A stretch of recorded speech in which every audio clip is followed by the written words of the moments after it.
Hello and welcome to Ask Chappers, the podcast where you get to ask me things and I endeavour to answer them. Today, I am joined by the incredible and one of my best friends on the planet, Rabea Massaad. Hello. How's it going? It's Bea's virginal voyage of discovery on. Have you done a podcast before? Yeah, not many. But you could call it my virginal voyage if you want. It's Rabea's virginal voyage with me doing a podcast, and I'm very excited because we're going to be answering all sorts of questions on things like aliens and conspiracies and recipes and how well we know each other, and then also some guitar stuff too. Nice. Which I think is probably really important. Absolutely, because Yes. I mean, you know, it's what we do. Now, behind the camera and involved in the audio, we have two people. One of them is called Alyssa, and one of them is called Sylvia. Alyssa will be asking questions. It is our job to answer as well as we can. So the first question we'll start with is from guitar_mileage, and it is, what is the hardest song you've ever learned to play? What is the hardest song we've ever learnt to play? Throwing it to you, Bees. Oh man, it's either an extreme song, probably one of Pornography, or it's Bland Street Bloom by Sixth. That is a particularly difficult tune. It's just a lot to do in a short space of time. If you've ever heard that song, it's just, yeah, it's hard. Did you effectively learn the bit that goes... Yeah, I did. You mean the whole song? No, it's a great tune, and hearing it for the first time was like, I have to play it, but then it was really difficult to do. So You could just do what I did instead. just listen to it instead? No, just like mouth the sounds when you get to that part through a microphone. I mean, that works too. It's incredible. They really innovated some techniques, didn't they? I think. Well, yeah, one of the pioneering tech metal bands. Really. Yes, they definitely are. What about you? Thank you for asking. Flying in a Blue Dream by Joe Satriani. The album or the song? No, the song. Yeah. From the same titled album. That's when I really learnt about legato and that kind of thing. It was so hard. And I wished that I didn't like it as much as I did at the time. But I got into it because of the whole Seville Expo thing that we loved. Yeah. So we both watched this program on TV called the Seville Guitar Expo and kind of discovered our guitar idols at the same time. That was when Brian May was doing he was, what do you call that? Presenting the whole thing, wasn't it? Yes. Yeah. And it was Joe Satch, Steve Vai, Nina Betancourt, just a bunch of wicked guitar players. Joe Walsh, yeah. Who is awesome. And then legend. I got into Joe Satch and went, what's this thing he's doing with feedback and legato? I wish I could do that. Could I do it? Could I? But I tried, learnt the whole thing, and eventually got it down. Eugene's Chick Bag was hardcore as well. Yes. That's the solo from the film Crossroads that Steve Vai did. Is that where you got your alternate picking chops from?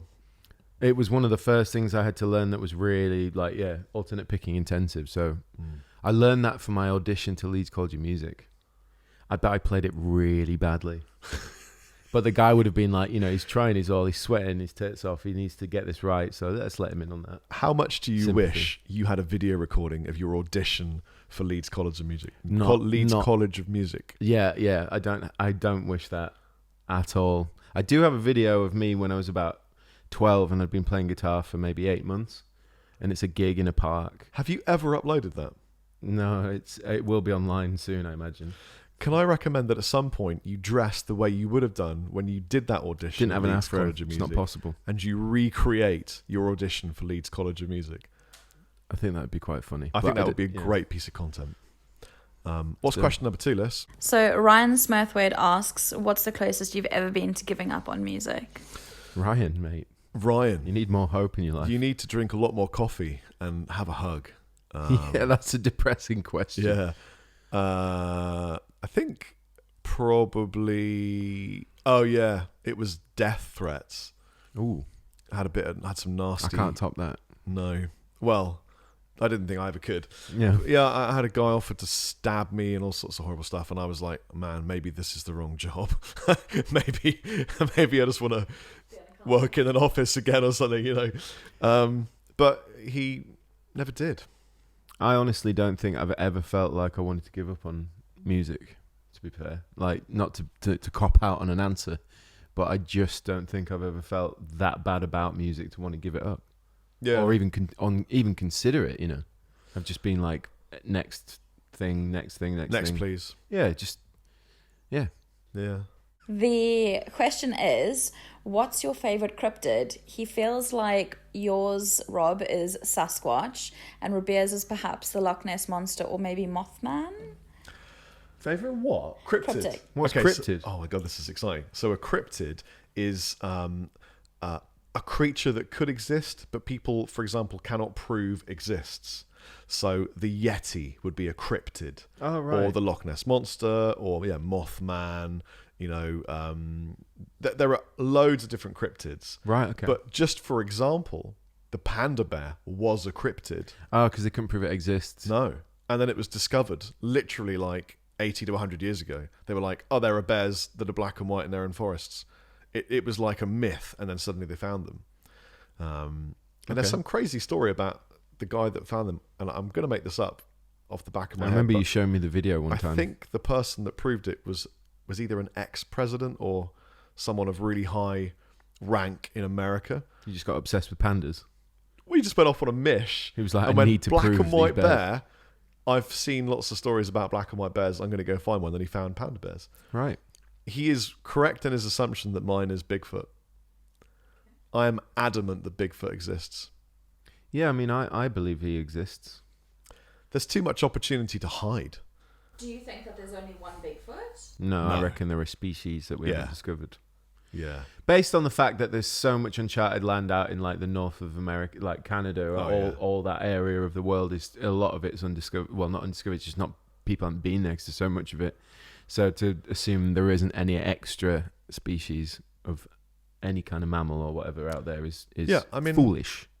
You know, there are lots and lots of animals that are incredibly sensitive and fast and difficult to see. And I mean, how many baby owls have you seen? There are millions of them, but I've never seen one, you know.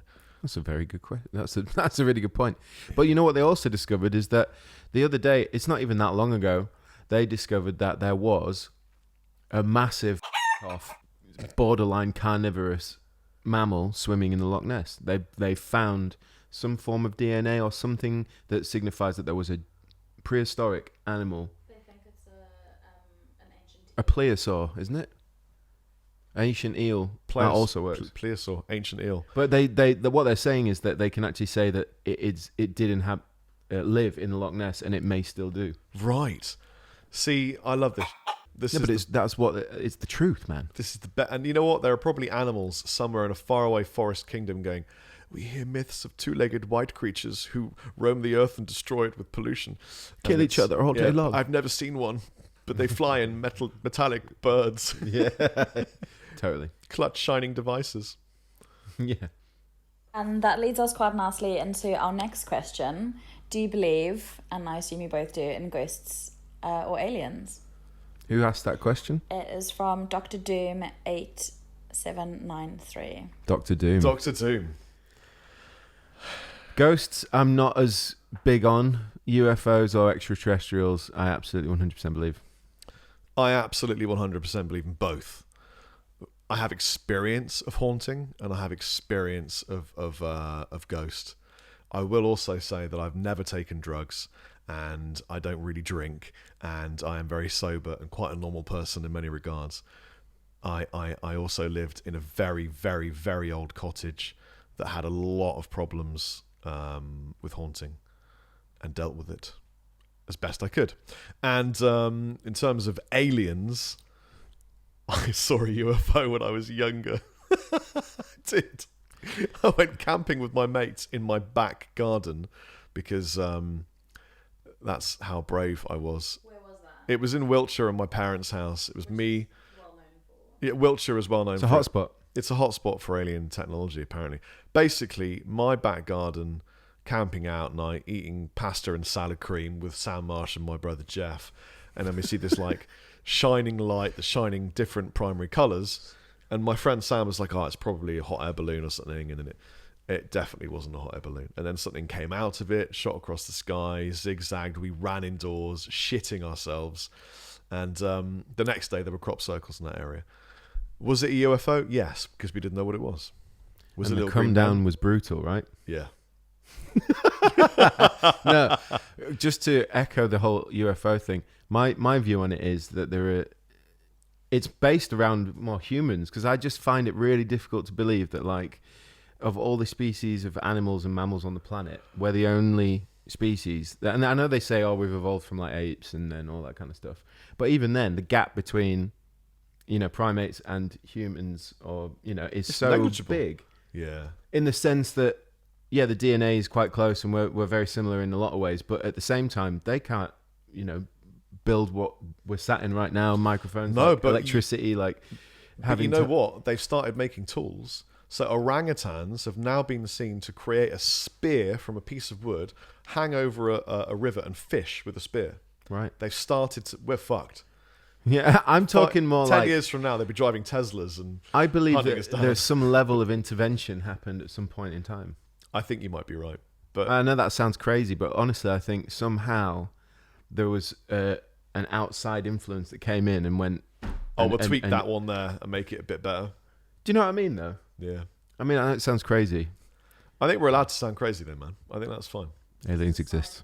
There's a book by a really well-known author called Graham Hancock. Yes. And he talks about kind of the ancients, and Yeah. he fully believes that there was a kind of intervention at some point just before or after the Ice Age that wiped out an entire civilization who built the pyramids in Indo and all that kind of stuff. Yeah, and they've revisited America, dug lower than the threshold was legal before, and discovered that there was humanity thousands of years before people ever said humanity existed. Sumerians, right? Yeah. Sumerian being one of the first civilizations in recorded history. Yeah. And that was in Iraq, wasn't it? Yes, it That was. was where it was based. And Yeah. they have old temples and like, I suppose you'd say, for the use of a better word, hieroglyphics in their temples and stuff Yeah. that depict people from the sky. Yeah, you can that read look it and like it says, birds a we bit. came from the sky. Yeah, and things like they could see that there were planets circling the sun rather than... And that's before the telescope was invented. That was before all that stuff. Yet they depicted it on the wall. Yeah. That there was a solar system and the correct number of planets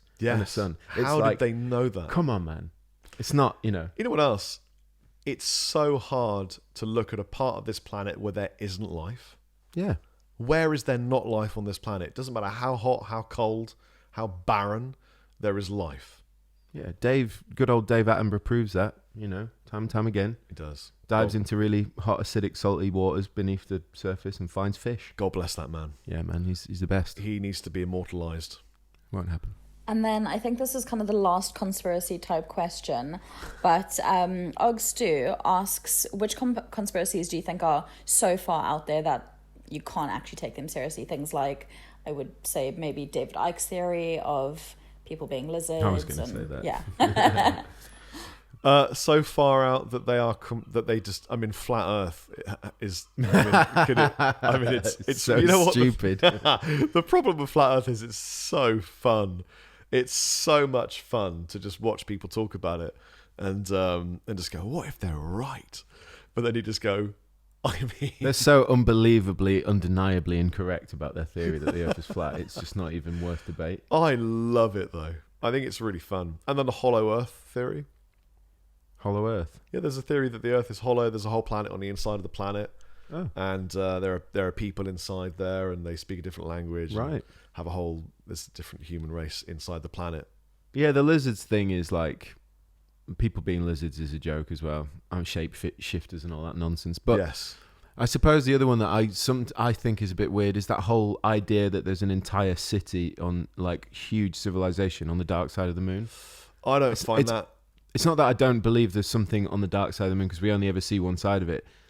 But why do you never see shit flying off it in that case? If they have cities and things that can fly out and stuff like that, surely you'd see like a little light like leave the moon. There are videos of things leaving the moon.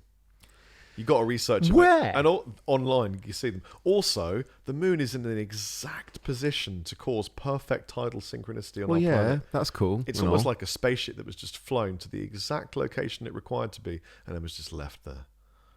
Well, all right. Just saying, man. The The moon is a album's better Yeti. than the theory. All right. The next question then is from Brada_man, and it's, what is your number one favorite Christmas film and why? We have the same favourite Christmas film. Do we? Yeah. Do we really? Yeah, I'm going to say it on a count of 3. 3, 2, 1, Home Alone. Yeah, that's my favourite Christmas film. Love Home Alone. But I have a second favourite. It's Michael Jackson's Moonwalker. It's not a Christmas film, but I used to watch it as a kid every Christmas. It used to be on BBC Two, Christmas Eve every year. I have never seen that film. Mate, I mean, the whole Michael Jackson thing, more controversial nowadays than ever before. Still love the guy. Right. And that film is great. I have to check it out. It's weird as hell. It doesn't make any sense, but it's Michael Jackson. So Well, it doesn't need to make sense when it's Michael Jackson. He didn't make sense, but No, his he didn't. music made sense. totally. For me, that, because I'm a little bit older, a little bit. For me, it was Mary Poppins. Mary Poppins is a And- big one. Yeah. I went to see Mary Poppins, the actress. What the hell is her name? Julie Andrews. Thank you so much for making me feel lightened. I went to see Julie Andrews, an evening with Julie Andrews. It was amazing. Did she talk like Mary Poppins? Yes. She's got the same accent and everything. She is, well, no, she just she's slightly more American, but it was her talking about her life, touring for hours. Good and old years. Jules. And then she can't really sing anymore because she's had problems. Nodules and stuff, hasn't she? Yeah, but she started singing a little bit, and I was like, oh my God, Mary Poppins. It was amazing. Cool. Alright, the next question is from Jeremy Perland, and he asks, what is currently the favorite part of your job? So things like what you do with Chapman guitars or demoing, making videos, etc. What's the favourite part of your job, Beer? The gigs. There are lots of favourite elements, but I do think that some of the gigs that I've done wouldn't have happened throughout the other stuff if the other stuff wasn't there, if you know what I mean. So yeah, genuinely the gigging side of it's fun. The other thing that's probably a big favourite is stuff like this, because this kind of thing happens in different capacities, in different contexts. Yeah. But the idea of being with all your friends, kind of doing what you love and messing around, and when you think about it and you go, sometimes that's a paid job, Yeah. but actually feels more like a DOS. Even though you're getting work done, you're Yeah. still hanging out with your mates having a laugh, and you're like, I just got paid for that. Yeah. I'm sorry Which that is- I'm not paying you for this. It's all right. You did get a coffee. Don't worry about didn't it. you? Yeah. We'll try and get you a chunk of that pineapple later on, All right, cool. and then it'll be a bit better. Yeah, gigging is amazing. Although I get a bit of touring anxiety because I sing. If my voice goes out, it's game over. So it's a little bit of it's a job as well. But I really enjoy recording an album. Yeah. The whole process, going into a studio as a team of people and just having it on an album is really good fun. I like that. There are lots of favourite parts, I think, but Riding on a it's tour hard, bus. it's hard to say. Yeah, like so many little bits throughout week, months, and all that stuff that you go, that was really fun. Getting on a tour bus, choosing your bunk, Yeah. and setting it all up at the beginning of a tour, of the smell of the bus. Oh God. I love all that stuff. It's immense. Cool. So the next question is from Harry Sargent, and the question is, what is your personal top favorite album of all time? I'm gonna say you have 2. You can choose 2. Nice. That's oh my God. Carnival Sound Awake, because it is the only album, period. And then also, oh man, You don't have to have 2. you don't. No, but It's easier for me to have one. Yeah, it's Carnival Sound I Awake. was going to say it's much easier for me to have one. Super Unknown, Great album. Soundgarden, Super Unknown. Yeah. Why Yeah. though? Why? It's the insane creativity of the musicians. I mean, some of Kim's guitar parts are just like no one else does that kind of thing or did that kind of thing. Yeah, yeah. And the way that the rhythm section work musically with it's like the whole thing becomes one seamless animal rather than separate parts. Yeah. And then the vocals are just obviously sublime. It's my favourite album of theirs as well. Yeah. Soundgarden, if you didn't know, Super Unknown is by Soundgarden. Yeah. But Carnival Sound Awake, for me, I think it's... The songs are fantastic. It's the way it's presented sonically is like amazing. And I think it's just that I still discover new details in it all listening to it still now, and I started listening to it in 2009. It took 10 years me ago. when I met Bea. He was like, "Carnival. You got to listen to Carnival, really good Carnival." I was like, "I'm not really into prog, although I write riffs in 5 and 6."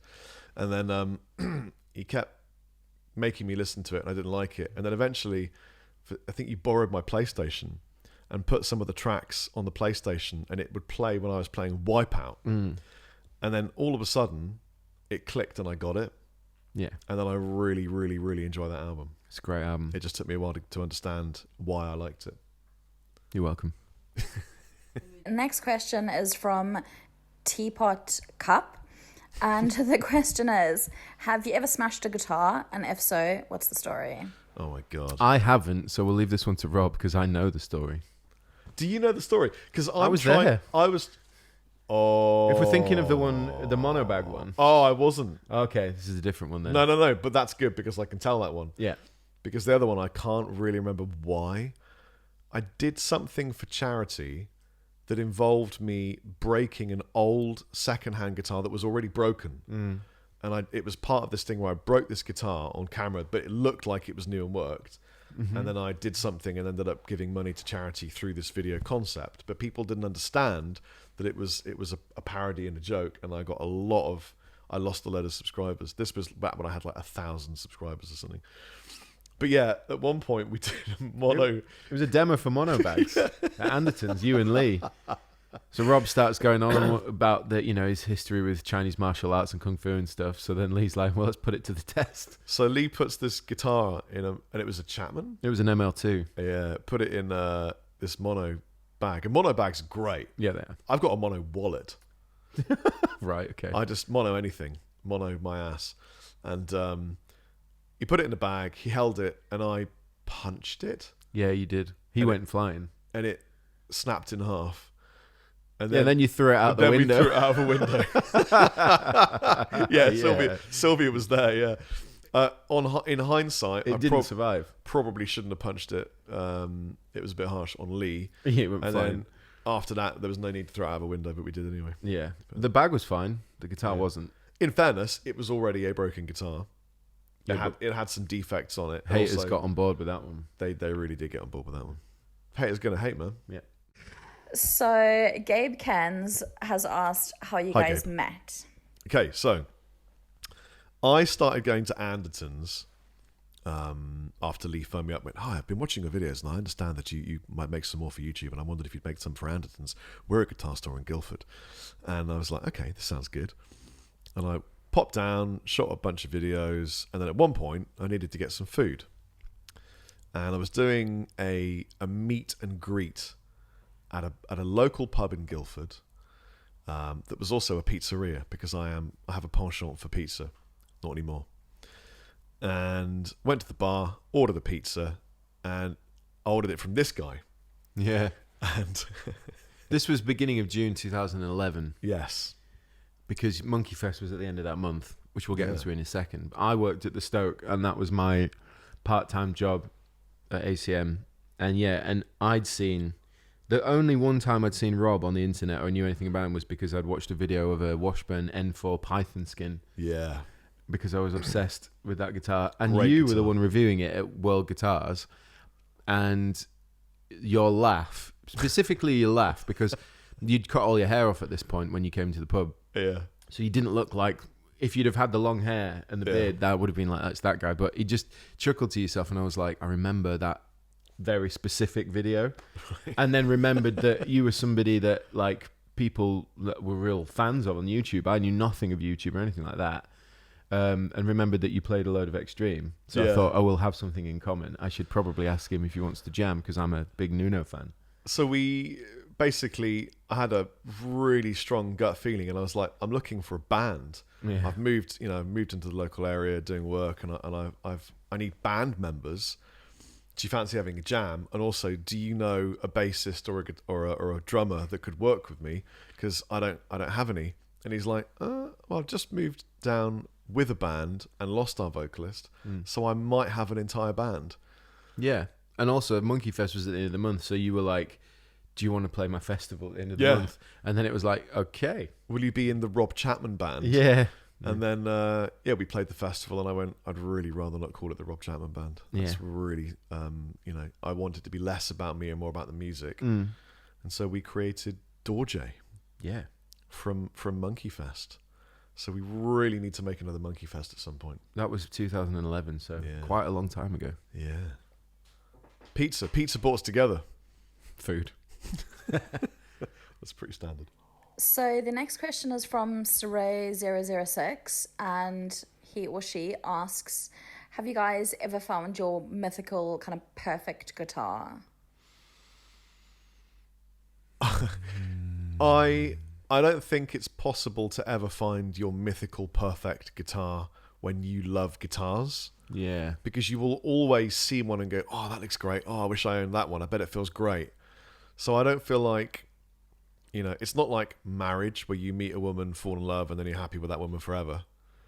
I feel like with guitars, you can be promiscuous. Just like play a load of them. But also, what am I wanting to play? So, for example, if I really want to play country, I'll pick up ML3 traditional. If I want to play really heavy metal stuff, I'll pick up a Ghost Fret. If I'm feeling in a Satriani vibe, I'll pick up an Ibanez. So it's related to what I'm wanting to play at the time, I suppose. Yeah, I agree completely. Like the guitars that I own are now a result of not obviously the Chapman's separate because that's like the signature models and the prototypes and all that stuff. Anything outside of that has been something I've wanted to acquire and saved up to acquire it, or gone and bought it because been given it, or in some cases been given stuff. But generally speaking, anytime that I've wanted that dream guitar, like a Fender Strat custom shop or like the Les Paul from 71, these guitars that I dreamt of getting, I just waited until I had an opportunity to get them. So I don't really have one. The next one on the list is the Gretsch Penguin. I think after that I'm done. Oh, it's a great guitar. Yeah. You know what's really exciting in my life right now? What? My voice has gone really low, by the way. It's weird. I don't know why. It's early. It's I had to sell a bunch of guitars recently. I know. Because I needed to buy a car to take my son to school. What about that Les Paul? So I sold my Les Pauls. I sold my Strat. I sold my Telly. You've sold them all now? I had to sell them all. No, but have they all been sold? They've all been sold. That's amazing, man. So I literally do not own a Strat, Telly, or Les Paul. I thought you were wanting this. I need to own the a Les Strat. Paul of all Les Pauls. I need to own a Strat, Telly, and Les Paul. Yes, you do. So that means at some point I've got to go shopping for a Strat, Telly, and a Les Paul. What an amazing 3 guitars to buy in one go. I can't buy them all in one go. but I also made a bit of a pact to myself that if I do, I think from now on I want to collect genuine vintage gear. More of a reason that you can't buy them all in one go. Yeah. So that means probably either got to go to Norman's every year and buy a guitar. 58 Les Paul, 52 Telly, and a 62, 63 Strat. BMA just predicted my financial future. Yeah. Yeah. It's exciting. Oh my God. I've got stuff to acquire. So the next question is from Emilio_White95, and he asks if you guys can guess what each other's pet peeves are, or one thing that makes, like, guaranteed to make the other person laugh. I will tell you 2 of Rabea's pet peeves immediately. Pet peeve number 1. Rabea cannot stand the word. It makes him have a problem. You cannot say in front of Rabea. He starts to feel nauseous. The second one No, you were close with that. But it's the wrong word. It's Willy. Don't even go there. But you also don't like that word. No, I don't, because so the first one, the W one, promotes It's a moist, wet, flaccid kind of just horrible. And then the second word that you said, for me, that promotes moist again, sticky, kind of just doesn't really. You got a smell problem thing. with moisture. Well, no, I just when The it dregs, comes to the genitalia, genitalia. I don't want them moisture. to be moist and flaccid and I can- sticky. That's I just can get disgusting words. I get that. Horrible. The other thing Rabea doesn't like is he cannot stand having anything on his hands that makes them a bit dirty or a bit sticky. Yeah. He has to wash them all of the time before every gig. He's like, gotta wash my hands, gotta wash my hands. There's no soap in this bathroom. It's that's the thing, isn't it? It is a thing. There are many pet peeves between us, but I think yours, there are the 2 that pop into my head. One being if food is prepared badly. Now, I remember specifically being on an aeroplane to... Where were we going? We were coming back from Korea or somewhere, and they brought us some food. And you were so offended with the quality that this food had been brought to you. And like, it's not even like a hard meal to prepare, if I remember correctly. I didn't mind. I was just eating it. But you were just like, I'm not touching that. It's disgusting. I'm not even going near it. They should be ashamed of themselves. I'm like, Rob, are you really offended? It's like, yeah, I am. I'm not eating it. I think because I've had food poisoning a bunch of times, and especially in Asia, I'd had severe food poisoning. At one point, I thought I was just going to perish. And it was bad, really bad. The second one is if you don't like being told what to do by anybody. Oh, God. He's like the proper... he's like super rebel. If you try and tell Rob what to do, he gets well awkward. I have a problem with authority, but I am quick to admit if I know that somebody is right, despite the fact that I wouldn't like that they're right. I would say hate saying it. Yeah. No, but I will admit it. I will say, listen, I know you're right. Just give me a minute. You know, Yeah. I don't like being told what to do. But then I think, isn't that? I don't know. No, that's a common I'm a bad qualm person. for people. But there was other part to that question, wasn't there? What was the second part? What is guaranteed to make you laugh? Ooh. To be perfectly honest, it's not. I don't think we can say that to the people of the world. It's normally something really inappropriate. It's really inappropriate. It'll stuff. just be something like, I can't even tell you a specific joke, but we'll look at something and then one of us will say a really rude or non-PC thing to say. And But then make each other also, laugh because we've got really dark sense of humour. We have a very dark sense. But also, there are some things like, for example, recently, Rabea was recording in here and I burped. Oh, yeah. But I burped musically. And he recorded it and looped it into a track. I've got it. And then for days, we were in stitches listening. You going to play it? I called it Belchus Groovus. There it is. Just the once. Once, Because yeah. I can't loop it. Okay, brilliant. Give me a second, sorry. Why does that happen? There you go. Okay, This is one burp. there we go. Thank you. But if you loop it, it turns into a groove, which is why it's Belchus Groovus. We should embed that in a Dorje track. We should. No one will ever know which Kind of one. like Steven Tyler at the beginning of is it Get a Grip by Aerosmith? It starts with a huge burp. Yeah. I think that's the one. So we start a track with that. We should definitely do that. No one will ever know. We'll put it in detritus. The only other time that I know that guaranteed to make Rob laugh was when he showed us a video called... What was it called? One priest, one nun. That's the most I've seen Rob laugh ever. It was so bad. I was recording a solo for a track and Paul Annis Stick played it in front of me. And he went, Rob, and I opened my eyes while I'm playing the solo, tracking a solo, and it's one priest, one nun. And I'm like, dude. It's the worst thing I've ever seen in It's my the worst entire thing I've ever existence. witnessed in my life. I can't ever watch that again. Yeah, okay. Do not Google it. And don't Google Lemon Party. Or Meat Spin. Or Blue Waffle. Don't. No. So the next question is from Hopkins Jacob, and I feel like you both will enjoy this. What is your favorite video game ever? Mine's recently changed. Really? Any of the Souls-born franchise. Wow. I'm a huge Dark Souls fan now. Didn't used to be, but now I think it's... What possibly the changed you? So originally I didn't like playing Dark Souls. Just for the record, I'm not like an avid gamer that sits in every night and plays video games. Just when I find fleeting moments, I will chuck the PlayStation on and play. And in that time, I get a lot done because I'm quite good at games. But anyway, Dark Souls, the reason that I love it is because they designed it so perfectly that it's incredibly difficult. Yeah. Like crushingly difficult to the point where you want to scream. Yet it's all because you're not good enough to get past it, if you know what I mean. Yeah. They make the game so well so that anytime you die is your mistake. So when you do it right and you kill the boss or whatever, it's the best feeling. Right. It's just suddenly like you just want to just... For you, it's Kick the the screen in. pursuit of perfection. Yeah. In what it is. And I see that in everything that you do. Right. Your guitar playing, everything, coffee making, the whole thing. It's the pursuit of things being perfectly mastered as a skill. So for me, I love old school RPG games. I bought a really high end razor blade laptop just to play Diablo 2 on. Diablo, yeah. And also Heroes of Might and Magic, the whole franchise. Skyrim, right? I played Skyrim. I love Skyrim. I was more into Morrowind. Right. But I am a big fan of old school RPG gaming, and it's more because it was less about the graphics and more about the gameplay. Yeah. And I have a stupid imagination, so I find it very easy to supplement graphics with imagination and just enjoy gameplay. Yeah. So for me, I love like farming characters on Diablo 2 or playing Heroes of Might and Magic for like 6 hours with my dad. Yeah, the replay value has to be up there. That's Yeah. the thing with the Souls games. Every time you finish one, you come back to the start with everything you've acquired. Yes. So you almost want to play it through again to see how much easier it is. Yeah. Do you know what I mean? So you keep doing it. One of my ultimate aims in this existence is to do two things. One of them is to, at some point, film a movie.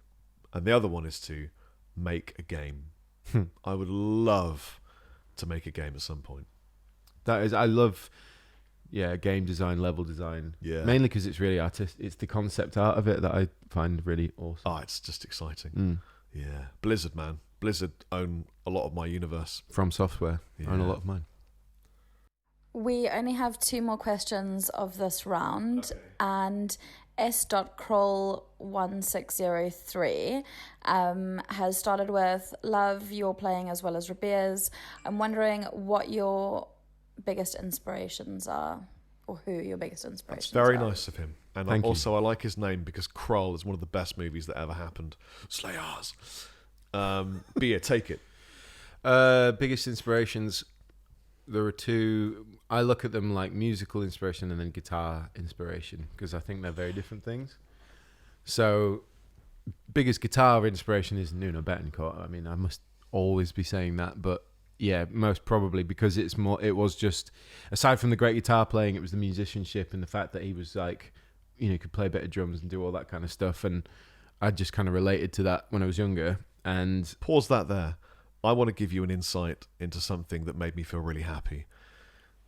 One of the best moments in my life observing Rabea's career was when we supported Extreme. And then Nuno and the guys, Gary and Pat and everyone, invited us to have dinner with them upstairs in the green room. And we sat down, and then Nuno sat with Rabea and his dad, Rabea's dad, they told to bring up. And I looked over, and I'm chatting with Gary about vocals and stuff, and I turn around, and Nuno's just so passionately talking to Rabea about guitar playing, and Bea's like this. Now, you can't see my face if this is a podcast, but my face was like the dreamy child who's just met Santa Claus for the first time. I wanted to jump on his knee, man, and just tell him what I wanted. It was the best thing I have seen in years. Yeah. It was incredible. And he was so nice, and you guys talked for hours about everything. He shared a bottle of Portuguese wine with us. He basically he plugged you into the Matrix. He did. And gave you a load of mental tools. Yeah. And so so that we can, that he's definitely the guitar inspiration. Band inspiration is like Incubus, Soundgarden, and Carnival. Well, Carnival at the top, Incubus second, probably Soundgarden third, and then like Mastodon and like some other stuff like that for band writing styles, but they come from everywhere. Inspiration. My inspirations, musical inspirations, I have a lot of them, and like Rabea said, guitar or writing and then music are kind of two separate things. So for example, Stevie Wonder, Tina Turner, Peter Green. As a really young kid, the Kinks were big in my world, and U2 and Metallica. And then when I became a guitarist rather than a listener, it was very dominated by The Edge, Joe Satriani, Steve Vai, Marty Friedman, just all the instrumental shreddy people. And then when I started to sing, my inspirations changed again, and I refocused on a lot of like soul singers, people that like Aretha Franklin, people with phrasing, and kind of again Stevie Wonder, and Chris Cornell, kind of all the way through, really, I think. But then outside of music, I find a lot of inspiration and things to do with philosophy and ways of thinking, and the martial arts have been a big part of my life. So I have inspiration from Chinese martial arts and Chinese philosophies like Taoism, and just things that make me think in a different way, take me out of my brain box. Nice. And then the very last question before we move on to rapid fire is, what is one instrument that you both wish you could kind of play but haven't yet learned to play, or wish you could kind of master? I have a feeling it's the same instrument. It probably is saxophone. Saxophone, yeah. 100%. It's definitely saxophone, but piano. Right. I'd love to sit down at a piano, like a grand or whatever, and play like Einaudi or like, You know Moonlight who Sonata or plays something. really good piano that not a lot of people online know plays great piano? Is Matt Hornby. Yeah, Matt Hornby, yeah. He's a great pianist. Yeah. He is. It's such a great instrument, and it's so emotional, and like you can get a lot from it, but it's really hard to play. If it wasn't saxophone, for me it would be like big band jazz oboe, American style 50s. I feel like the swing sax jazz. has like parallels with guitar. It really does, yeah. Do you know, like the phrasing and stuff? I feel like you can use guitar phrasing and sax phrasing and guitar. That's I think why I like it. When I was a little boy and I went to the Guitar Institute to study guitar, we dissected Brecker stuff, right, and tried to turn it into licks, and it was one of the hardest but most fun things I have done on a guitar. Right. But yeah, we should get saxophones. Yeah, we should. Why don't we get saxophones for Christmas? Why don't we just get saxed? That would be a great video. Chappers and beer get saxed. I would love to try play one. I've never even attempted to play a saxophone. We should try and play a Saxon cover on a saxophone. That'd be great. Sax and sax. Sax and sax. All right, so we are moving into the rapid fire. So can I keep these answers as short as possible? Okay. One word or, one sentence. Yeah. So texting or talking? Texting. Favorite day of the week? Monday. Wednesday. Favorite city? Brighton. Nickname your parents used to call you? Rabsy. Rob. The last song you saved? Saved? Like downloaded? Behind the saved? Sun. From Kolos with Sugar. It was Nelly by Dr. Dog.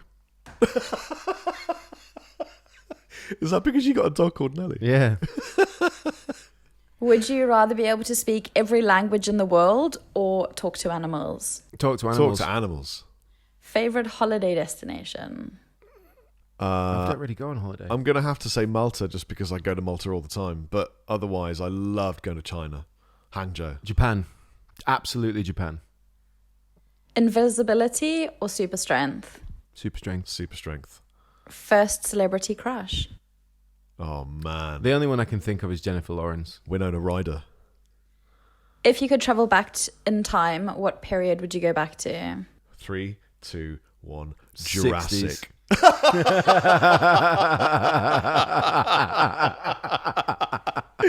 For me, it's the Jurassic era. We can look at dinosaurs and shit. As long as you're safe. Yeah, no, for me it'd be flower power era, 60s. Really? Yeah, just Woodstock and Dude, do you want to get some camper dinosaurs? vans and acid and... What if you could go back beyond dinosaurs into, pre-dino? Yeah, pre-dino, man. Just check out the planet unscathed. If by I went back to humans. prehistoric age, I know it's meant to be quick, but if I went back there, you can bet your ass that I'd get eaten straight away.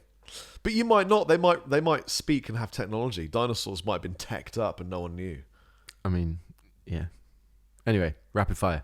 The 60s. And the fashion was great in the 60s. The fashion was good in the 60s, but I mean, Specifically 60s California. dinosaurs or, flares.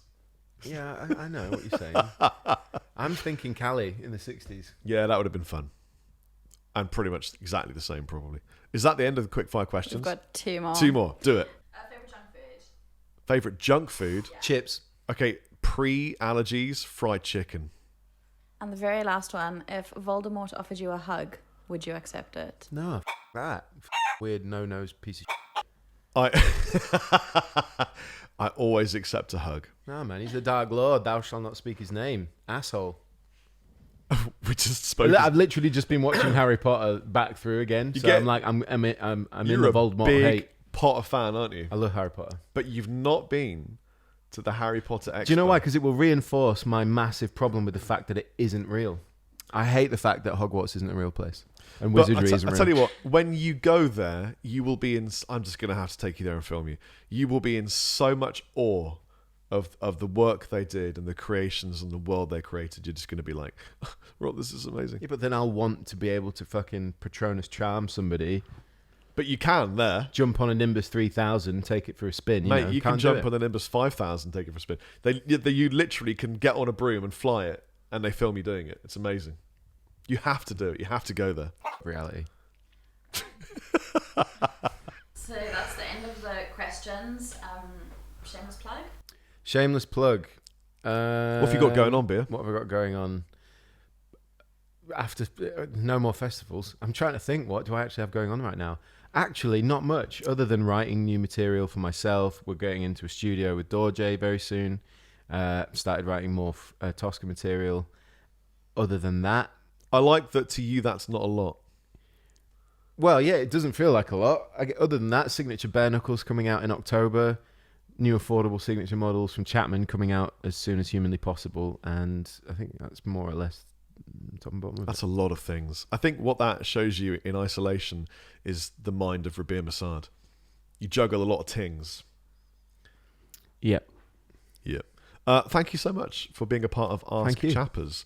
And please feel free and welcome to do this again at some point, in the foreseeable future.